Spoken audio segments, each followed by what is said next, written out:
চানা মটর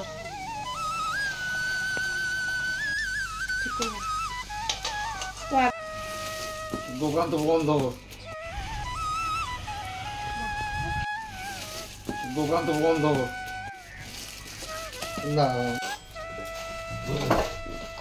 pipe short হবে কেন? Pipe short হবে? এটা টেনে দাও ওদিক।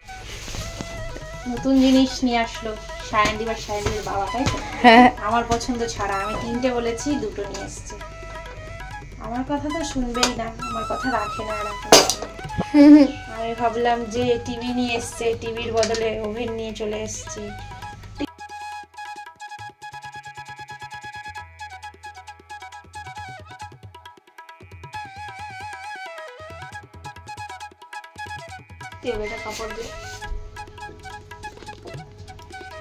দেখো নতুন গ্যাস বাবা ধরাচ্ছে, আমি ধরাতে পারলাম না। এত সময় লাগছে কেন? নতুন নিচ দিয়ে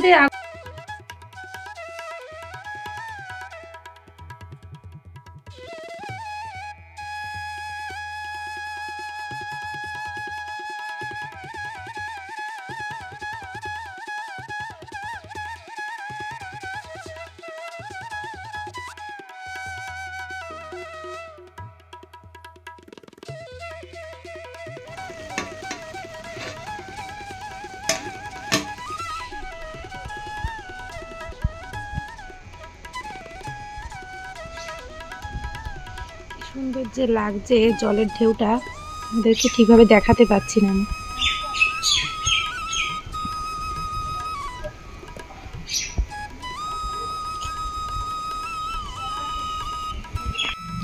আজকে আমাদের রান্না হবে চানা মটর সিদ্ধ করে নিয়েছি প্রেসার কুকারে। আর এখানে রয়েছে আলু। প্রথমেই আমি তেল দিয়ে দিয়েছি গরম হতে, আর আলুগুলোকে ভালো করে কেটে ধুয়ে নিলাম। এবার আমি আলুগুলো ফ্রাই করে নেব।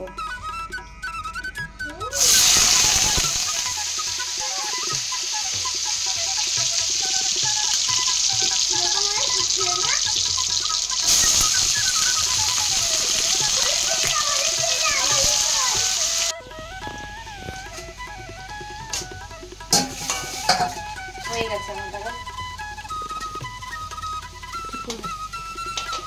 তো আলুগুলো আমার ভেজে নেওয়া হয়ে গেছে, এবার আমি আলুগুলোকে তুলে নিচ্ছি। আর ওদিকে মিক্সিতে মশলাগুলো করে নিয়েছি, আলুটা ভাজা হতে হতে। আজকে নতুন ওভেনে আমাদের রান্না হচ্ছে চানা মটর, একদম স্পেশাল রেসিপি। এদিকে আর একটু তেল দিয়ে দিয়েছি, তেলটা আমার গরম হয়ে গেছে। এর মধ্যে আমি ফোড়নটা দিয়ে দিচ্ছি, জিরে, শুকনো লঙ্কা, সাথে দিয়েছি একটা তেজপাতা।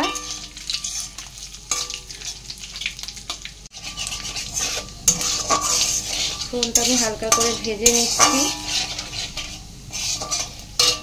এরপর এদিকে রেখেছি পেঁয়াজ বাটা, রেখেছি আদা রসুন বাটা।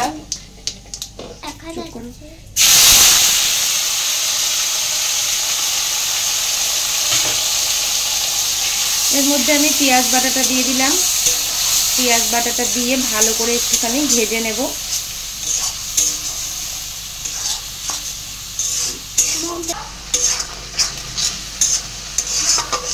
এই তো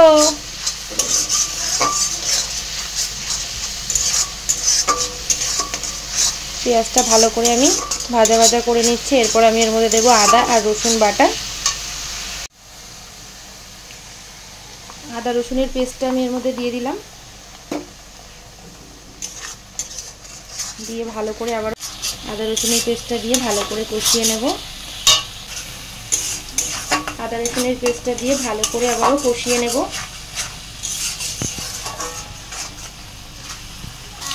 আদা রসুন পেঁয়াজ ভালো করে কষিয়ে নিয়েছি। এবার এর মধ্যে আমি পরিমাণ মতো লঙ্কার গুঁড়ো দিয়ে দিয়েছি, আর দেবো এর মধ্যে টমেটো পেস্ট করে রেখেছি, টমেটো পেস্টটা দিয়ে দিলাম।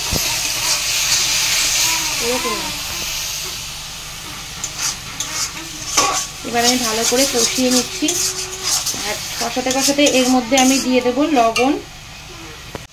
এর মধ্যে একটু লবণ দিয়ে দিলাম, কারণ আগেই আমি সিদ্ধ করার সময় চানাটা তখন আমি পরিমাণ মতো লবণ দিয়েইছিলাম, সেই জন্য অল্প করেই লবণটা ইউজ করলাম।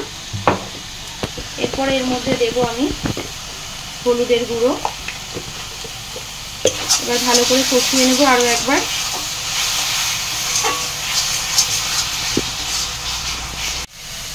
যেহেতু টমেটো দিয়েছি, স্বাদটাকে ব্যালেন্স করার জন্য একটুখানি চিনি দিয়ে দিচ্ছি আমি এর মধ্যে।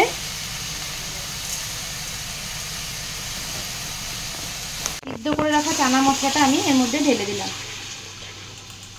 চানাটা আমি এর মধ্যে ঢেলে দিলাম। এবার এটা ভালো করে একটুখানি কষিয়ে নেব। যেহেতু সিদ্ধের জলটা ছিল, লবণ হলুদ দেওয়াই ছিল।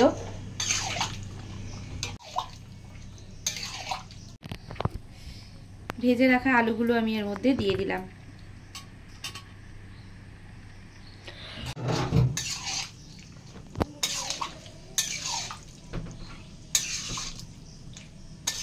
গরম মশলা নিয়েছি, তার মধ্যে বেশ কয়েকটা কাজু বাদাম দিয়ে আমি পেস্ট করে নেব। এই পেস্টটা এর মধ্যে দিলে কিন্তু খেতে বেশ ভালোই লাগে।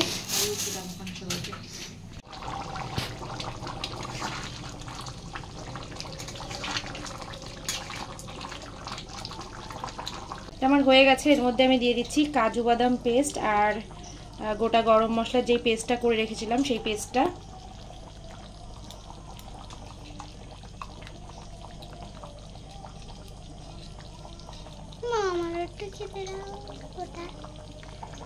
দেবো দেবো, তোমাদের জন্যই তো বানাচ্ছি নাকি।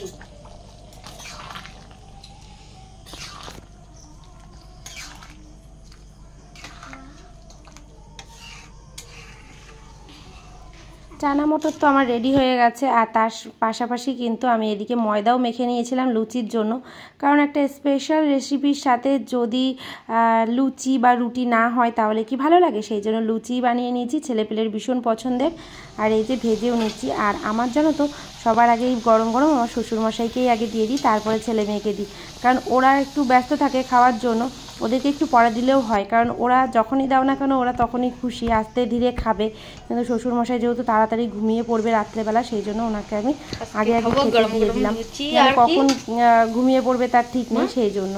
তো যাই হোক, লুচিগুলো তো বানানো হয়ে গেল আজকের মতো। এখানেই টাটা, সবাই ভালো থেকো, সুস্থ থেকো, চলে